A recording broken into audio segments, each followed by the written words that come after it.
Naibu Waziri wa Maliasili na Utalii, Mheshimiwa Hamad Hassan Chande, ameipongeza Taasisi ya Utafiti wa Wanyamapori Tanzania, TAWIRI, kwa kazi yake ya utafiti, huku akiitaka kuendelea kubuni teknolojia za kisasa zitakazosaidia kupunguza migongano kati ya binadamu na wanyamapori. Akizungumza baada ya kutembelea banda la TAWIRI katika maonesho ya 50 ya kimataifa ya biashara ya Dar es Salaam Sabasaba, Mheshimiwa Chande alisema maendeleo ya taifa na taasisi yoyote hutegemea utafiti.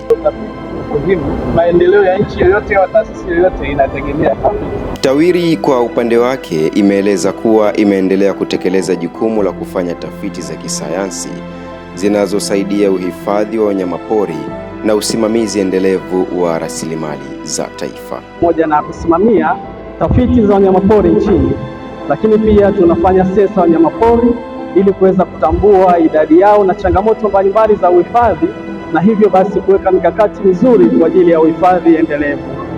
Aidha, TAWIRI katika maonyesho haya ya Sabasaba tunatambua kwamba mimea vamizi imekuwa ni changamoto kubwa sana, hasa katika maeneo yetu ya uhifadhi. Tumefanya tafiti na tumegundua kwamba tunaweza kuibadilisha mimea vamizi kuwa nishati mbadala, ambayo hii hapa hivi inaitwa briquette.